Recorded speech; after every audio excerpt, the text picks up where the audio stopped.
Wow, there's a lot of you. So this is a structure I've been working on for the last couple months. It's framed out of wooden shipping pallets, insulated with straw, and covered in an earthen clay plaster. This clay I got actually from Georgia. Used some of the clay from on site, but I went up to Georgia. I got a bunch of good clay. So it's just this earth right here, mixed with sand and some straw, and put that over the pallets, right?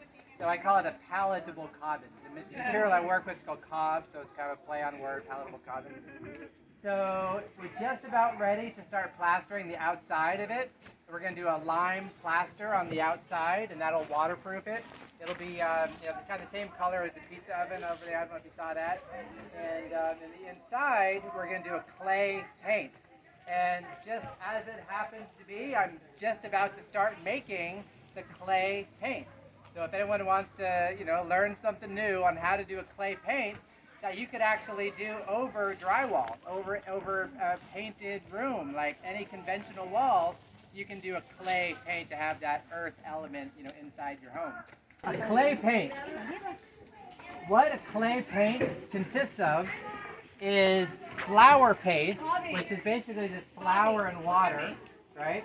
So I got like 6 parts water, brought that to a boil, and then got 2 parts flour, 1 part water with that, added that to the boiling water. So we have this stuff here, right? This is just like kind of the clay paste, right? And this helps to make it sticky, right? So it helps the sand and the clay to kind of bond together, right? And then I got this clay, right? So this is just the local clay, well, actually not local, Georgia clay, that I mixed with some gray clay, a very light colored clay. So, and then I screened it out. So you can see there's no sand, there's no rocks in it. It feels really, really nice, right? And then I got this sand, right? Some nice silica sand. And as we know, we have this everywhere, and this is just really nice and fine, right? What we want is 1 part sand, 1 part clay, and 1 part flour paste. Okay. So, and then I'm going to add some oxides. So I'm just going to do like a little sample right now. So I have like about this much flour paste right now, and I'm going to add about the same amount of clay,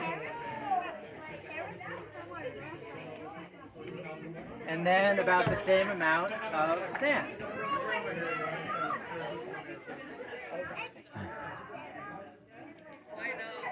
Okay. And I'm going to add just a little bit more water.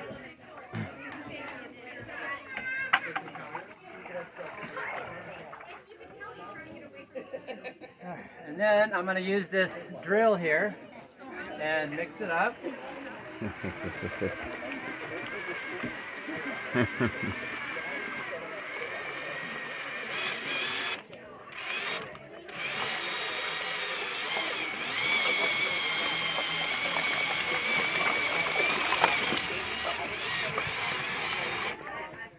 Okay, so that feels good.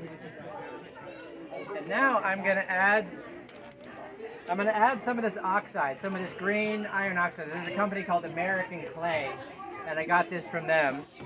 So I'm going to add probably about start off with 1/3 of this bag.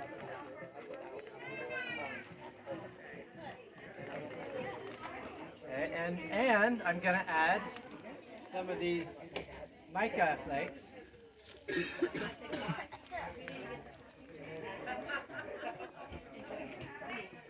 All right, so we're going to add some of this mica, and the mica is going to help to make it sparkle. And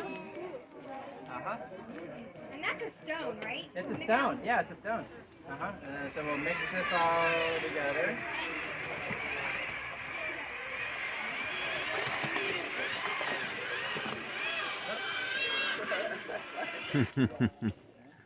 And I'm going to add a little bit more of the green.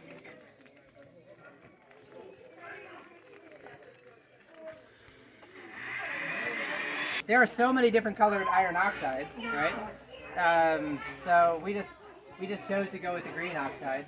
Yeah. So, but you can just keep the color just natural as it is too. Toothpastey consistency, right? So it's very nice and smooth.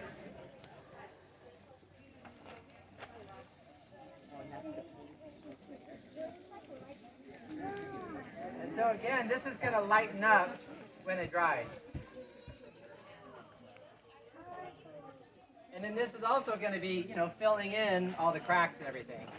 So that's why I haven't really been concerned about, cracks or anything. And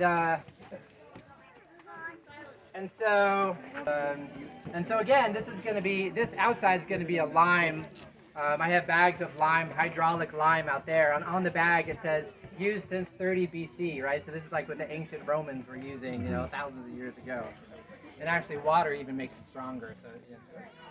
So I'm very excited about starting to do the clay paint in here.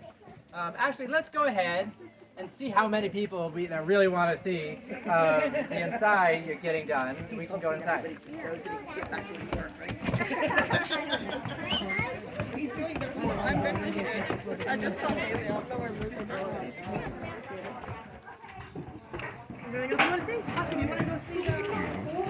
Isn't this cool? Yeah. There's Legos up there.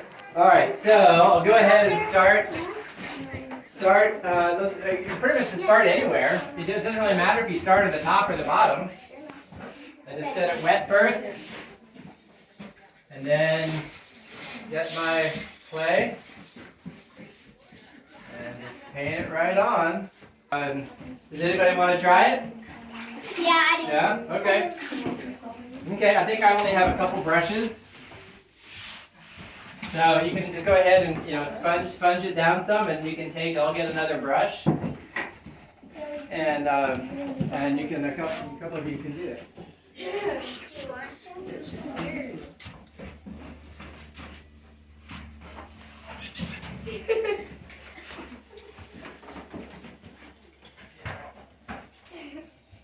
Okay, so it's someone else's turn. Let her have it. It's so heavy. Don't wipe it on your shirt.